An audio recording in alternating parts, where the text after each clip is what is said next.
maybe it's possible that we can crowdsource some sort of a solution here, although I think that the solutions, frankly, I think, and I'll lay them out, I think some of the solutions are fairly straightforward. But C.J. Werleman wrote a piece that was published on Alternet today. Look at the stats. America resembles a broken banana republic. And, we've talked about a lot of this in pieces. But, this is basically the consequences of Reaganomics, 30 years of Reaganomics. 30 years ago, 32 years ago, 33 years ago, we were number one in the world in pretty much everything. We had the strongest middle class. We had the strongest economy. We exported more than anybody else. We imported, finished goods, manufactured goods. We imported more raw materials than anybody else. We were the world's creditor, not the world's debtor. And before Ronald Reagan came into office, we were doing really well.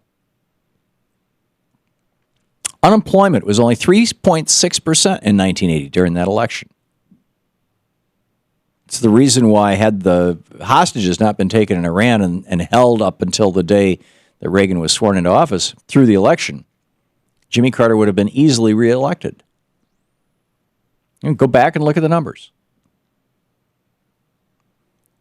But Reagan's, head of his campaign, Bill Casey, cut a deal with the Iranians in Paris to hold the hostages, and the Iranians kept their end of the deal. And so did we, by the way. The Reagan administration for 6 years after that, up until 1986 when it got exposed and Congress, started basically made them stop. The Reagan administration was illegally giving weapons to Iran, selling them spare parts. Why? Because Reagan wouldn't have been president without Iran. So anyhow, in the 33 years since Reagan became president, CJ says, America has become a rhino, R-I-N-O, rich in name only. He says, by every measure, we look like a broken banana republic. I assume he. Maybe it's she. I don't. CJ. Who knows? Not one of our cities is included in the top 10 most livable cities in the world, not a single U.S. city. Out of the 100 top airports in the world, only one of ours makes the list.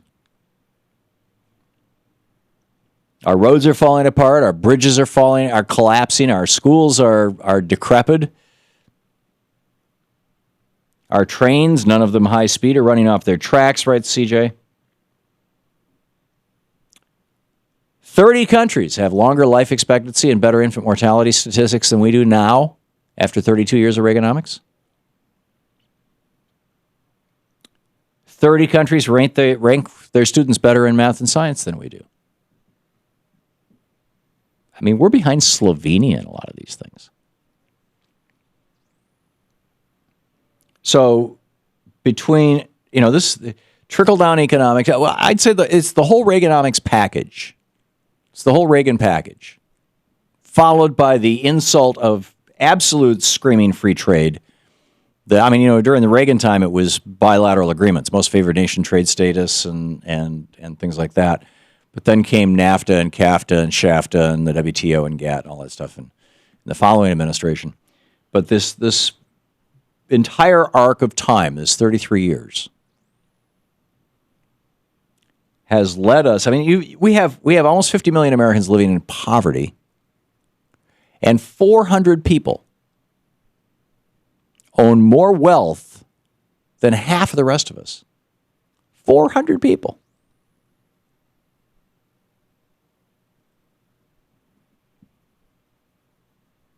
I don't even know how to make a comparison, because I'm thinking, okay, you've got a kindergarten classroom and you got one kid who's got more than half of all the toys.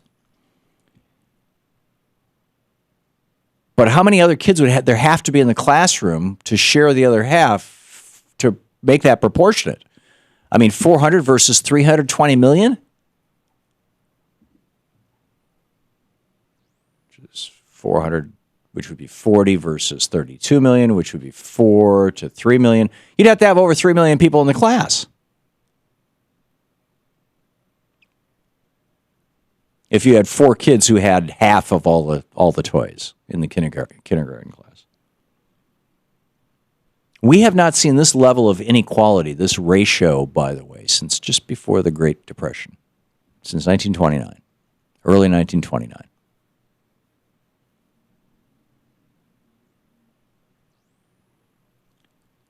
Our labor has been so destroyed. We used to be a high-cost labor market.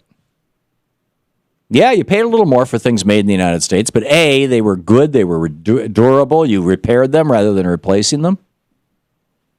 And B, workers were paid enough to be able to afford them. But now we've gone from, if trends had continued, people working on an assembly line right now in Detroit would be making what they make in Germany, $54 an hour.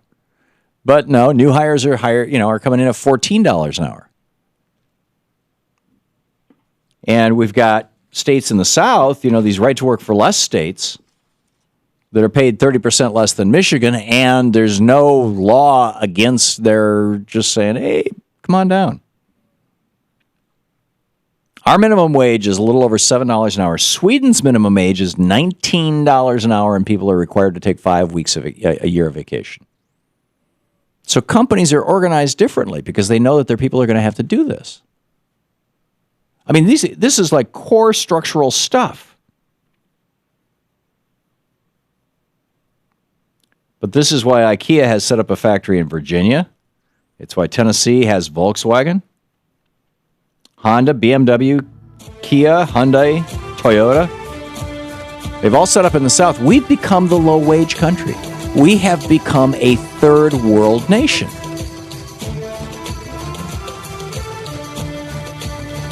I don't know how to describe this other than this downright bizarre. Anyhow, so what do we do about it? We'll talk about that right after.